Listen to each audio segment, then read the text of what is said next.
What's up, YouTube? Welcome back to the channel.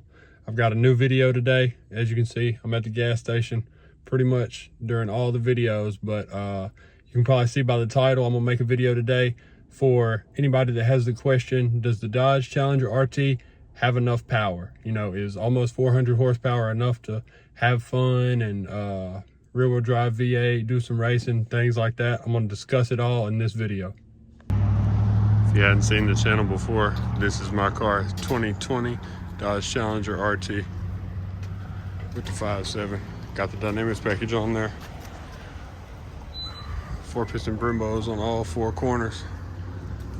Only thing I got done to this car, MBRP 3-inch exhaust. All right, I just filled up on gas. Now that I've shown you guys around the car, I want to discuss, is the Challenger RT enough power to have fun and do what you want? So this is going to be different for everybody. You know, everybody is looking for a different amount of power, a different experience. So I'm going to tell you what you can expect out of this car, which is about 400 horsepower. It comes 375 horsepower, 410 torque from the factory. Like I said, I got a 3-inch MBRP exhaust, 3-inch all the way back, no muffler, no resonator, just the X-pipe. So grab you a couple horses. So not quite to 400, but right around that range. So if you don't have one of these cars, maybe you've been looking at them on the internet, trying to see what they're like. If you want to get one, anything like that, you've probably seen, you know, I'm sure you've seen all the jokes, all the, you know, hate on Dodge, everything is a boat, so slow, all that. So the first thing I want to say about that is that's just the internet. You know, that goes with a lot of things in life, not just these cars, but the internet and the real world, completely different thing, total opposite.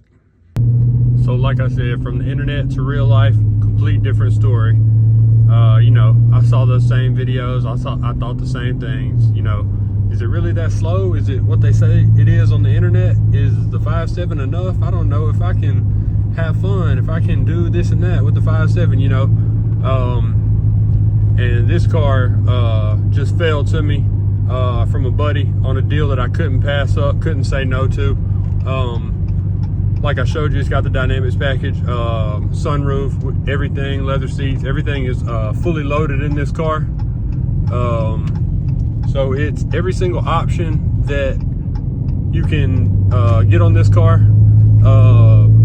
So it's basically optioned Scat Pack and up on every single option except the motor. So I've had this car for about a year and a half. Got it beginning of August 2024. So I've had it about a year and a half. I've put 34,000 miles on it. No trouble out of it at all. Car's been great to me. If you treat the car good, the car will treat you good. Aside from the car giving me no trouble and treating me good, I know that's not the real point of this video. If you want to know about the reliability and stuff, I do have some other videos on that. But the main point of this video is it enough power? Can you have fun? Can you do what you want to do? Race, this and that. So like I said, this car is 375 horse, 410 torque from the factory. Sitting a little closer to 400 now with the exhaust on there. But I mean, it's real fun to me. I have a lot of fun in this car. You know, if you're looking for the fastest thing on the road, you want to beat everybody, you know, you're not going to go get this. But of course, that's not what I'm looking at. That wasn't what I was looking at. Like I said, this car fell to me, and you know, I feel like I was meant to have this car. Everything was right. It worked out. So had it for a year and a half. You know, I don't go out with the intention of racing. Like, I don't meet up, hey, we're gonna go here, race and do this, you know. But if I see somebody out on the highway, on the roads, and they want to mess around, of course I'm gonna do that. That's, you know, why get the car if you're not gonna drive it? So anybody that wants to line up, you know, I don't care if I know I'm gonna win or I know I'm gonna get killed. I'm gonna still, you know, we're still gonna have some fun. We're still gonna race. One of the good things about these RTs, they're gonna get off the line. You know, you got the bigger horsepower cars, you meet them at a red light, you're gone. It's not really a competition. They can't hook up. You know, we're talking Scat, SS50, anybody in that range, or even when you go up higher, GT500, Hellcat, Z01. You know, they pull up to a light, you can't hook. That's just too much power.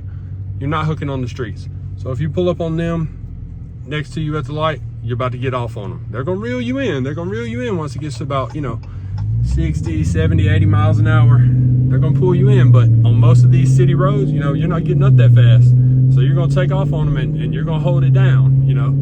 So if you're meeting people at the lights, you're doing low rolls, messing around on the street, you're gonna be able to take off on a lot of people, you know. So that's probably my favorite thing about this car is just the confidence that you can have driving it, really.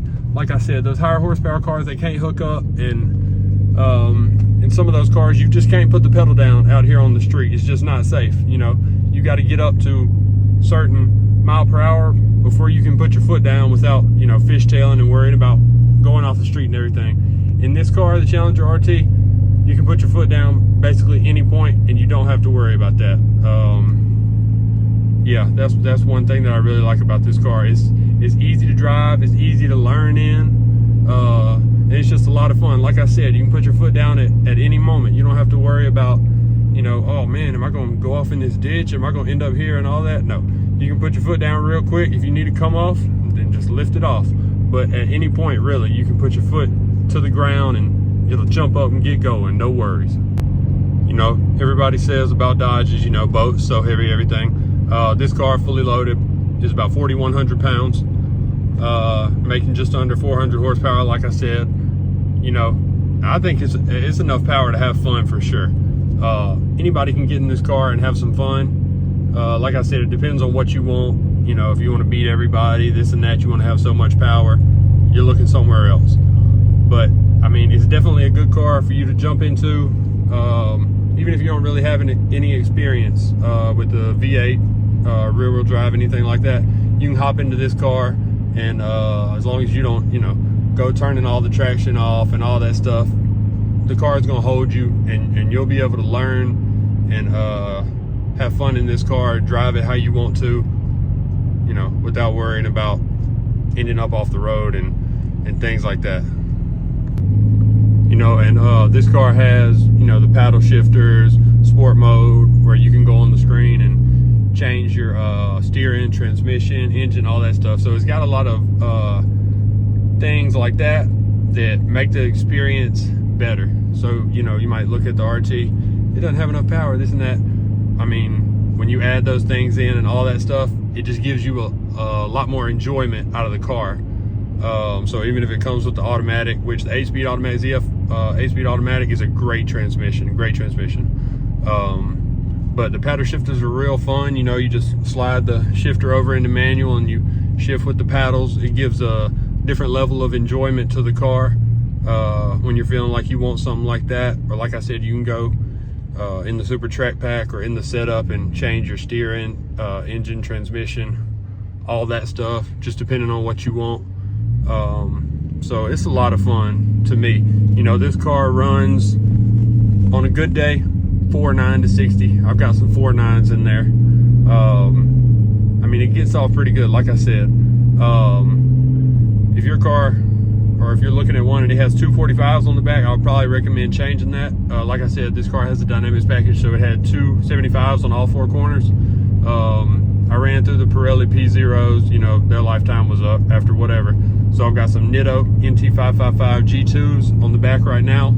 Had them on here about 4 or 5 months, and they're working real good for me. They hook up good and do what I need to on this car.